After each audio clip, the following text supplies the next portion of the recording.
আমাক যোনটো মানে গ্ৰুপ দুখীয়া মানুহকেইটা যিটো পাব লাগে সেইকেইটা দিব লাগে আৰু দৰমহাটো যিমান বাহিৰত 1000 টকা আছে 500 সেই টকা সিমান টকাটো পাব লাগে আমাক। আপোনালোকে কিমান পায়?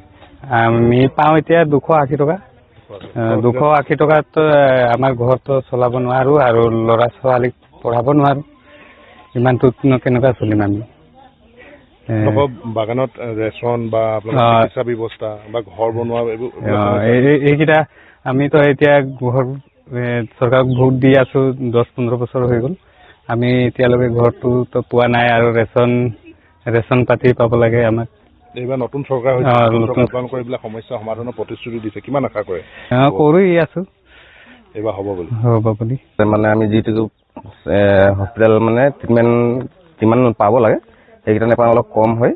তাৰপিছত যিখিনি মানে লেট্ৰিন বাথৰুম সেইখিনি মানে চৰকাৰ দিছে বুলি আমাৰ কোম্পানী নিদিয়ে, মানে চব বন্ধ কৰি থৈ দিছে।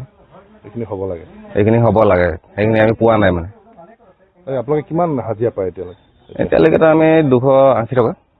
তো 280 টকাটো আমাৰ পচ নাখায়, খালি অলপ বঢ়াই দিব লাগিছিলে। 350 হ'লেও এতিয়া কিবা হ'ব, ইমান কমত আমাৰ পচ নাখাইছিলে। যিহেতু নতুন চৰকাৰ এতিয়া হৈছে, কিমান আশা কৰে চৰকাৰ? আপোনালোকৰ এইবাৰ চৰকাৰ দেখিছোঁ আপোনালোকৰ ৰামেশ্বৰ চৌধুৰী ডিব্ৰুগড়ৰ পৰা মন্ত্ৰী হৈছে আপোনালোকৰ বিভাগৰে, কেইবাজনো আপোনালোকৰ চাহ জনগোষ্ঠীয় নেতা বা বিধায়ক হৈছে, কিমান আশা কৰে নতুন চৰকাৰ? আমি আশা কৰিছোঁ নতুন চৰকাৰ মানে আমাৰ হাজাৰটো বঢ়াই দিবৰ কাৰণে আমি ইমানেই আৰু অনুৰোধ কৰিম চৰকাৰ। আমাৰ মানে এইটো অসুবিধা হয় যে এইটো আমাৰ ৰাস্তা পদূলি এইটো গাড়ী আহিলে মানে দুটা গাড়ী আহিলে এটা পিছফালে যাব লাগে, এটা আগফালে, এনেকৈ মানে ছাইড দিব নোৱাৰে। সেইকাৰণে এইকেইটা মানে আমি যেনেকৈ কি বাগানত কাঁচিয়ালি আমাৰ আছে তেনেকুৱা হৈ আছে ৰাস্তা পদূলি। আমাৰ মানে ইফালে যাবলৈ অলপ অসুবিধা হয় কিবা দুটা গাড়ী আহিলে। এনেকৈ মানে এইকেইটা আমাৰ সেই ৰাস্তাকেইটা মানে অলপ বেছি হ'লে মানে ভাল লাগিলেহেঁতেন। আৰু আমাৰ যোনটো নেকি দৰমহা এইটো 280 টকা, এইটো হাজাৰটো মানে অকণমান এইটো কৰি দিলে ভাল লাগিব। আৰু হাজাৰটো আমাৰ 200 হেৰিহে আছে, 80 টকা মানে বাঢ়িব লাগিছিলে। তাৰপিছত আৰু ৰেচন এইবোৰ আপোনালোকৰ এই চিকিৎসা বা আপোনালোকৰ ৰেচন এইবিলাক নিয়মিত নহয় নেকি? হয়, এইবোৰতো মানে ইমান হেৰি নহয়। আৰু এতিয়া যিহেতু নতুন চৰকাৰ হৈছে, চৰকাৰে এইবিলাক আপোনালোকক কৰি দিয়ে প্ৰতিশ্ৰুতি দিছিল, কিমান আশা কৰে চৰকাৰৰ পৰা? চৰকাৰে দিব লাগে। আজি আমাৰ নতুন চৰকাৰ গঠন হোৱা 1 মাহো হোৱা নাই, আৰু প্ৰথমতে মই ক'ব বিচাৰিছোঁ যে 1 মাহ নহওঁতে মূল্যবৃদ্ধিয়ে সাধাৰণ ৰাইজক কিন্তু জুৰুলা কৰিছে। এইটো অপ্ৰিয় হ'লেও সত্য কথা। যিহেতু আজি আমাৰ বাগিচাৰ হাজিৰা আপোনালোকে নিশ্চয় গম পায়, আজি 280 টকা।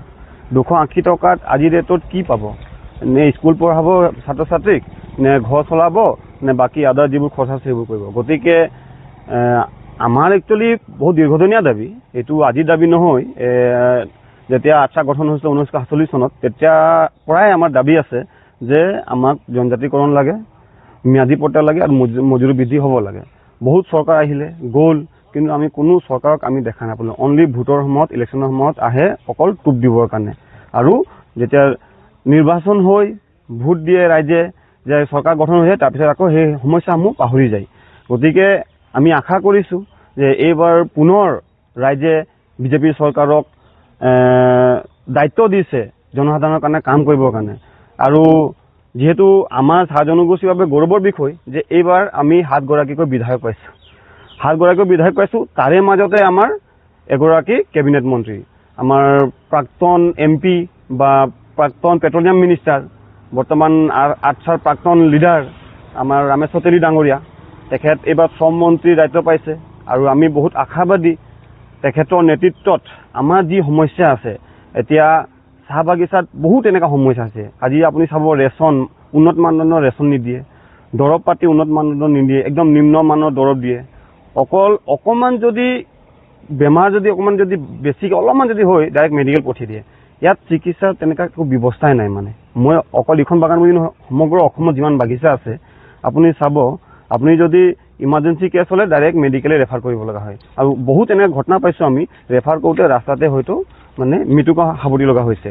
গতিকে আমি আশাবাদী যে আমাৰ যি জনগোষ্ঠীৰ যি বিধায়ক নিশ্চয় বিধানসভাত মাত মাতিব নিজৰ জনগোষ্ঠীৰ কাৰণে, নিজৰ ৰাইজৰ কাৰণে।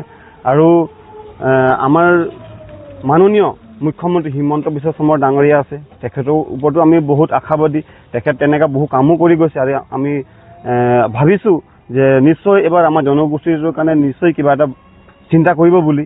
গতিকে ৰামেশ্বৰ তেলী ডাঙৰীয়া আগতে পেট্ৰলিয়াম মিনিষ্টাৰ আছিলে, কিন্তু আমি যদি ক'ব যাওঁ তেনেকৈ আমি বিশেষ একো তেখেতক কৰা দেখা নাপালোঁ, MP থাকোঁতেও দেখা নাপালোঁ। আশা কৰিছোঁ এইবাৰ আশা কৰিছোঁ আমি, যিহেতু এইবাৰ শ্ৰম মিনিষ্টাৰ পাইছে আৰু তেখেতৰ ওপৰত বহুত দায়িত্ব আছে, এইবাৰ আশা কৰিছোঁ।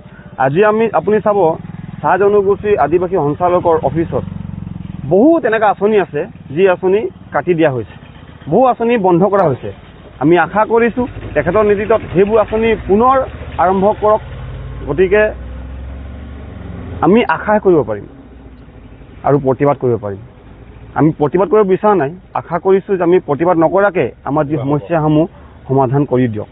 প্ৰথমতে মই নতুন চৰকাৰখনক শুভেচ্ছা জ্ঞাপন কৰিছোঁ আৰু আমি আশা ৰাখিছোঁ আৰু দাবী কৰিছোঁ যে আমাৰ দীৰ্ঘদিনীয়া চাহ বাগিচাৰ আদিবাসী চাহ বাগিচাৰ চাহ শ্ৰমিকসকলৰ সমস্যাবোৰ সমাধান হ'ব বুলি আমি আশা ৰাখিছোঁ। আমি বিভিন্ন সময়ত দেখিবলৈ পাওঁ বহুত প্ৰতিশ্ৰুতি আমাৰ বাগিচাৰ শ্ৰমিকসকলক দিয়ে আৰু বিভিন্ন ধৰণৰ আঁচনি ৰূপায়ণ কৰা দেখা যায়, কিন্তু কিমান সফল হৈছে সেইখিনি মনোযোগ দিবলৈ মানে বিভাগীয় কৰ্তৃপক্ষকেইটা দিয়া হয়, সিহঁতে ইমান গুৰুত্ব দিয়া আমি নেদেখোঁ। তথাপিও আমি সন্মানীয় ৰামেশ্বৰ তেলী ডাঙৰীয়া যিহেতু আমাৰ আদিবাসী চাহ শ্ৰমিকৰ হয় প্ৰতিনিধিত্ব কৰিছে, চৰম মন্ত্ৰী পাইছে, আমি নথৈ আনন্দিত হৈছোঁ। তেখেতলৈ আমাক উষ্ম শুভেচ্ছা জ্ঞাপন কৰিছোঁ। আৰু এইটো কথা আমি ক'ব বিচাৰিছোঁ যে আমি বাগানলৈ যাওঁ, বাগানৰ সমস্যাকেইটা সি নিজেই বাগানত যেতিয়া বসবাস কৰে গম পায়। বাগানলৈ আমি যদি কিবা আমি সমস্যাৰ বিষয়ে ক'বলৈ যাওঁ, মেনেজাৰ পৰীক্ষা কৰি বাগান কা সমস্যা বহুত গম্ভীৰ है, सरकार देगा, घर सरकार देगा, लेट्रिन बाथरूम सरकार देगा, সেনেকুৱা আমি কিছুমান মন্তব্য শুনিবলৈ যাওঁ। চৰকাৰলৈ যদি আমি দাবী কৰিবলৈ যাওঁ তেতিয়া চৰকাৰৰ কৰ্তৃপক্ষ আহে, ঘৰৰ বিষয়ে হওক বা অৰুণোদয় আঁচনি হওক, কিছুমান ক্ষেত্ৰত আমি দেখিবলৈ পাওঁ ভালেখিনি অৰুণোদয় পাইছে, ভালেখিনি পোৱা নাই। তেনে ক্ষেত্ৰত মানে জিঅ'টেক কৰাবলৈ যিখিনি মানুহ আহে, ৰাজনীতি বিভাগৰ মানুহ হিচাপে বহুত মানে গাফিলতি হৈ যায়, থাকি যায়। কিছুমান মোক মানে নিজৰ ববীয়া মানুহখিনিক নিৰ্বাচিত কৰে। তো সদ্যহতে কোনে কোনে এই আঁচনিকেইটা পায়, ঘৰকেইটা পায়, আঁচনিকেইটা পায়, সেইকেইটা গুৰুত্ব দিব লাগিব। বিভিন্ন সময়ত আমি দেখিছিলোঁ যে আপোনালোকে ৰেচন নাপায় বা চিকিৎসা ব্যৱস্থা ভাল নহয় বুলি প্ৰতিবাদ কৰিছিল, মজুৰি বৃদ্ধি, কিন্তু এই চৰকাৰৰ পৰা আশা কৰেনে এইবিলাক সমস্যা? হয়, সুন্দৰ প্ৰশ্ন কৰিলে আপুনি। এইটো আমি দেখিবলৈ পাওঁ যে চৰকাৰ দিছে, কিন্তু আমি সেইটোও মানে আমি আগত পোৱা নাছিলোঁ, পাইছিলোঁ, কিন্তু কেনেকুৱা পৰ্যায়ত গৈ পাব লাগে। এতিয়া কোম্পানীত আমি ট্ৰিটমেণ্ট কৰিবলৈ যাওঁ, কিছুমান কোম্পানী দিয়ে, কিছুমান চৰকাৰে দিয়ে, সেনেকুৱা মানে চৰকাৰ দিব নে কোম্পানী দিব তেনেকুৱাত আমি হেৰি হৈছোঁ। কিন্তু এতিয়া আমি কৈ আছোঁ আশাবাদী হেৰি কৰি আৰু সিহঁতে কৰিব বুলি আশাবাদী। মজুৰি বৃদ্ধিটো মূল সমস্যা নহয় জানো? মজুৰি বৃদ্ধিটো মূল সমস্যা, কাৰণ কি বুলি কয় 250 টকা নে 280 টকা বঢ়াইছে বুলি আমি জানিব পাৰিছোঁ, কিন্তু 280 টকাও আমাৰ মানে পৰ্যাপ্ত নহয়। যিহেতু শিক্ষা ব্যৱস্থাকে ধৰি ঘৰৰ সংসাৰটোকে চলিবলৈ হেৰি কৰিবলৈ আমাৰ বহুত অসুবিধা হয়, হাজিৰাটো বঢ়াব লাগিব। আৰু আগত যেনেকুৱা বাগিচাবোৰৰ ঘৰকেইটা মেৰামতি হৈছিলে, পুৰণি ঘৰকেইটা আলি পদূলি নালা নৰ্মদা চাফা হৈছিলে, এতিয়া আমি এইটো পৰিলক্ষিত হোৱা নাই, দেখা নাই। কাৰণ আমাৰ বাগিচাৰ শ্ৰমিকসকলে গোটেই 8 ঘণ্টা বাগানতে থাকে, লাইন কেতিয়া চাফা কৰিব। তেনে ক্ষেত্ৰত বহুত এতিয়া গৰম মেলেৰিয়া বেমাৰ, অন্যান্য বেমাৰকেইটাৰ লেতেৰা পৰিৱেশ থাকিলে বেমাৰ হ'বই পাৰে। এইটো এটা হেৰি কৰিবলৈ চাফা চুতৰতা ৰাখিব লাগিব।